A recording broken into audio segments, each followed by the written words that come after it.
हालात जो है ना रिलीफ इसी सूरत में मिल सकता है, वजन यही रहे, वजन का कोई इशू नहीं। इतना वजन होगा तो आप खाने के काबिल है वो चीज। लेबर है, अब इतनी गर्मी है, बिजली चलनी है, पंखे चलनी है, गैस चलनी है, फिर पानी का बिल देखें, साल पहले देख लें और अब देख लें। आपने हड़ताल कर दी और हुकूमत नहीं मान रही, तो ये कितना अरसा तक आप कंटिन्यू करेंगे या आप कारोबार बंद कर देंगे? कारोबार तो बंद होगा ही, बंद करके हड़ताल करेंगे ना, लेकिन जब तक वो हमारे मुतालबा नहीं माने हम नहीं उधर से उठ के आएंगे। डीसी साहब, आप धरने पर जा रहे हैं, आप हड़ताल नहीं यानी कि धरना भी देंगे? दोनों चीजें होंगी, उधर हड़ताल करेंगे और उनके पास जाके बैठेंगे ना धरना देके। धरना भी देंगे जी इंशाल्लाह।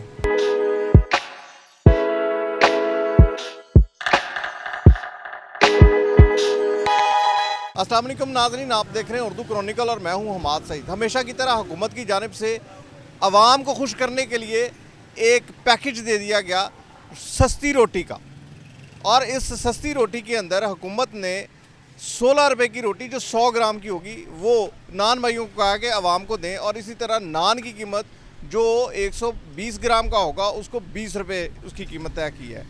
लेकिन क्या इस पर अमल दरामद हो सकेगा? क्या नान भाई एसोसिएशन इसको मान लेगी? क्या ये उनके लिए फिजिबल है? आइए जानते हैं नान भाई एसोसिएशन मजांग के सदर से कि वो इस हवाले से क्या कहते हैं और उनके क्या तहफ़्फ़ुज़ात हैं। जी अस्सलाम वालेकुम जी। वालेकुम अस्सलाम। बिस्मिल्लाह। ये बताएं कि हुकूमत ने गुज़िश्ता रोज़ एक नोटिफिकेशन जारी किया और नोटिफिकेशन जारी करते साथ ही धड़ाधड़ छापे मारने शुरू कर दिए। आप इस हवाले से क्या कहते हैं कि हुकूमत का ये नोटिफिकेशन क्या है, ये आप बताएं खुद के क्या नोटिफिकेशन है? बिस्मिल्लाह रहमान रहीम। देखिए जी, उन्होंने नोटिफिकेशन एकदम से जारी किया है। हालांकि उनको ये चाहिए था कि पहले वो आटा और फाइन का रेट नीचे लेके आते, फिर हमें कहते कि लो जी हमने पुराना रेट जो आज से 2 साल पहले था, उस वक्त आटे का रेट था 1300 रुपये का थैला, रोटी 15 रुपये की थी, ठीक है। उसको फ़ैन का रेट था तकरीबन 8000 रुपये का, अभी रेट चल रहा है 12000, 12500। तो ये कैसे मुमकिन है कि रेट यानी नान का नया दें और फाइन का पुराना चल रहा है, पुराना नहीं चल रहा?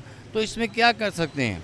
देखिए, और ऊपर से उन्होंने क्या किया, बगैर पूछे बगैर बताए कल से उन्होंने यानी परसों रात को नोटिफिकेशन जारी किया है, कल से उन्होंने छापे मारने शुरू कर दिए। अब 5000 से लेके 25000 तक जुर्माने किए हैं और कईयों पे पर्चे भी कर दिए। ये तो ज़्यादती है ना। देखो, हम भी तो गरीब आदमी हैं, हमारी कौन सी मिलने चाह रही हैं? ये जो एक मैंने जो मेरा अहम बात है कि हुकूमत ने जो नोटिफिकेशन किया है ये 100 ग्राम की रोटी का किया है जी, 16 रुपये की करनी है, और जो अपना नान है वो 120 ग्राम है 20 रुपये का। अच्छा, इसमें ग्रामेज के अंदर क्या फ़र्क पड़ सकता है? इसके अंदर आप आवाम को रिलीफ कहाँ तक दे सकते हैं? अगर हुकूमत कहती है कि रिलीफ दें तो कहाँ तक रिलीफ हो सकता है इसी हालात में? हालात जो है ना रिलीफ इसी सूरत में मिल सकता है, वज़न यही रहे, वज़न का कोई इशू नहीं, क्योंकि इतना वज़न होगा तो आप खाने के काबिल है वो चीज़, ठीक है। वज़न 100 ग्राम भी ठीक है, 120 ग्राम भी ठीक है, लेकिन इसमें जो मैदे फाइन और आटे का रेट है वो कम हो, ठीक है, और गैस मुसलसल आती रहे, ठीक है। और देखें बाकी लवाजमात भी देखें ना, लेबर है, अब इतनी गर्मी है, बिजली चलनी है, पंखे चलने हैं और इसके अलावा गैस चलनी है, फिर पानी का बिल देखें, साल पहले देख लें और अब देख लें, पानी के बिल ट्रिपल हो गए हैं, ठीक है। वो तो हर बंदे को पता है। और बिजली चेक कर लें कि वो हर बंदे को पता है कि पहले क्या रेट था और अब क्या बिल आ रहे हैं। क्या वो इसी नान में से नहीं निकलने? वो हमने घर से थोड़ी ला के देने हैं, वो भी तो इसी में से निकलेंगे ना। तो ठीक है, वो शॉप पर देख लें, हर चीज़ लगनी इस पर। और देखिए, जो लेबर है इतनी गर्मी में काम करेगी, क्या उनको उनके छोटे छोटे बच्चे नहीं हैं? हमारे छोटे बच्चे नहीं हैं? हमको मिला मतलब हमारी को मिले थोड़ी चलती हैं। हम कौन सा इसी में बैठे होते हैं? सुबह से लेकर रात तक हमने गर्मी में काम करना है। तो मतलब है, अगर फ़ाइन का रेट पुराना जो 8000 रुपया था वो आए, हम बेचने के लिए तैयार हैं।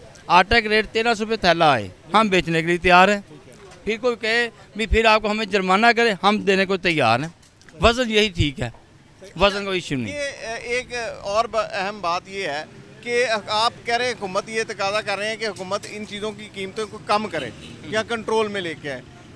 एक दौर था जब शहबाज शरीफ ने 2 रुपये, उस वक्त रोटी 10 रुपये की थी, अचानक से 8 रुपये की थी, उस वक्त अचानक से 6 रुपये कम करके 2 रुपये रेट कर दिया था। उस किस्म का कोई पैकेज आपको दरकार होगा? हाँ, वो अगर पैकेज दे दें। देखो, वो पैकेज है 2 रुपये की रोटी, उस वक्त आटे का रेट उन्होंने बहुत कम दिया था, क्योंकि उस वक्त हमारा कोटा लगा दिया था हर तंदूर का, ठीक है। वो जितने 5 थैले से 8 थैले थे, अगर वो दे वो भी ठीक है, वो दे देते हैं, हम वैन को लगा देंगे रोटी, कोई मसला नहीं है। लेकिन बाकी चीज़ें भी देखें ना, बिजली देखें, वो भी तो इसी पे चलनी है ना, लेबर है, बाकी सारे लवाजमात है, तो वो कहाँ से आएंगे। कल कितने जुर्माने किए हैं और किसने किए हैं ये जुर्माने? क्या पुलिस ने किए हैं, मजिस्ट्रेट आया था, किसने जुर्माने किए हैं और कितने किए हैं? ये मजिस्ट्रेट आया था टाउन हॉल से, अच्छा, टाउन हॉल। ठीक है, उन्होंने जुर्माने किए 5,000 से लेके 25,000 तक कल जुर्माने हुए हैं, और कहीं जिन्होंने जुर्माने नहीं दिए उन पर पर्चे भी दे दिए उन्होंने। तो ये जो जुर्माने किए हैं इसके हवाले से आपने कोई नान भाई एसोसिएशन ने कोई इस सिलसिले में कोई कदम उठाया? जी, हमारे जो मरकज़ी सदर है ना, क्या नाम है उनका? आफ्ताब गिल, ठीक है, वो कल DCO साहब के पास गए थे, उनसे मुज़ाकरात हुए हैं, बात हुई है, लेकिन वो कहते हैं जी अभी मैं CM साहब से बात करूँगा, ठीक है, फिर आपको आगे बताएंगे कि क्या करना है। लेकिन वो कह रहे, सदर साहब हमारे कह रहे हैं कि अभी 1-2 दिन ठहर जाएँ, ठीक है, अब देखते हैं, अगर ना हुआ तो फिर दमादम अस्कल अंदर हड़ताल की तरफ जाएंगे। अच्छा, इस वक्त आपको कितना लॉस हो रहा है?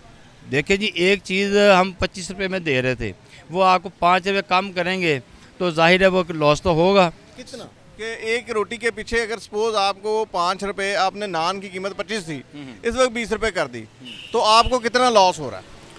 वो 5 रुपये वो लॉस हो गई ना फिर नान के। आपको पहले चलें, आपको मैं इस तरह मैं पूछ रहा तो कि आपको एक नान के पीछे कितनी बचत आ जाती थी इससे पहले?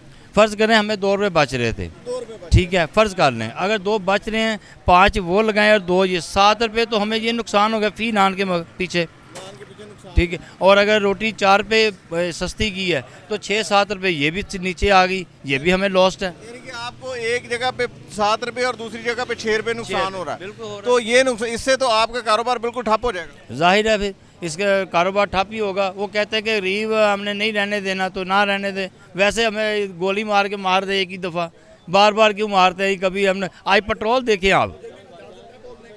आप पेट्रोल देखें, आज उन्होंने 5 रुपये महंगा किया है, तो वो किस हिसाब से महंगा किया है? क्योंकि वो उनका अपना प्रोडक्ट है ना, वो उनका अपना प्रोडक्ट है, वो जितना मर्जी महंगा कर लें, हमारे बजाय। आप ये क्यों कहते हैं कि पेट्रोल महंगा हो गया, बिजली महंगी होगी? उससे देखिए, बिजली का किसी न किसी तरह इफेक्ट इसके ऊपर आता है, लेकिन पेट्रोल के महंगे होने से आपका क्या ताल्लुक है? पेट्रोल जाहिर है मैदा पेट्रोल पे आता है, क्योंकि उधर गाड़ियाँ लेके आती हैं, जाहिर है वो भी खर्चा। वो 10 पैसे का देखें पेट्रोल, मैं अक्सर लोगों से पूछता हूँ कि एक जो गाड़ी है उसने सिर्फ आपका थैला लेके नहीं आना, उसने थैले लेके आने 1000 थोड़ा वो लेके आता है, तो आपके फी थैले के पीछे 20 पैसे का फर्क पड़ेगा, 25 पैसे का। लेकिन हमारे यहाँ रेट 1-1 रुपये 2-2 रुपये बढ़ा दिए जाते हैं। लेकिन हमें देखो ना, अब महंगा होता है ना पेट्रोल, हमने ना फर्क पड़ता है, लेकिन वो 10-20 पैसे का पड़ना चाहिए। यहाँ पे तो हर रोज 2 रुपये महंगे कर देते हैं। नहीं, लेकिन हमारी देखो रोटी नान साल हो गया, 2 साल हो गए, अभी तक कोई महंगी नहीं हुई, कोई रेट चल रहा 25 रुपये, जो इन्होंने पहले हुकूमत ने दिया था या DCO साहब ने दिया था। अब फिलहाल तो कोई रेट नहीं बढ़ाया किसी ने भी, लेकिन ये हमें अब हमें कह रहे हैं कि रेट पीछे करें। अच्छा, अब आखिरी सवाल ये है कि अगर आप हड़ताल पर चले जाते हैं, सपोज आपने हड़ताल कर दी और हुकूमत नहीं मान रही, तो ये कितना अरसा तक आप कंटिन्यू करेंगे या आप कारोबार बंद कर देंगे? कारोबार तो बंद होगा ही, बंद करके हड़ताल करेंगे ना, लेकिन जब तक वो हमारे मुतालबा नहीं माने, हम नहीं उधर से उठ के आएंगे। DCO साहब, आप धरने पर जा रहे हैं, आप हड़ताल नहीं यानी कि धरना भी देंगे? दोनों चीज़ें होंगी, उधर हड़ताल करेंगे और उनके पास जाके बैठेंगे ना धरना दे के। धरना भी देंगे जी इंशाल्लाह। लेकिन जी, आपने बात सुनी, नान भाई एसोसिएशन के प्रेसिडेंट हैं मजाक के, इनका कहना है कि हम ना सिर्फ हड़ताल करेंगे बल्कि धरना भी देंगे अगर हुकूमत ने हमारे मुतालबात को तस्लीम ना किया। लेकिन ये मुतालबात बिल्कुल जायज़ हैं या नहीं है, इसका सोचना हुकूमत का काम है। हमारा काम है सिर्फ आपकी आवाज़ हुकूमत तक पहुँचाना। मगर अवामी सतह पर जहाँ पर खुशी का इजहार किया जाता है, नान भाई एसोसिएशन की तरफ पे इस वक्त इसके ऊपर एहतजाज किया जा रहा है कि हमें कहीं ना कहीं किसी न किसी जगह पर रिलीफ दें, उस सूरत में हम ये सब कुछ हुकूमत के इक़दाम को पूरा कर सकते हैं, वरना हड़ताल भी होगी और धरना भी होगा। ये थी हमारी आज की वीडियो। की नई वीडियो के साथ दोबारा हाजिर होंगे, तब तक के लिए इजाज़त दीजिए। अल्लाह हाफ़िज़।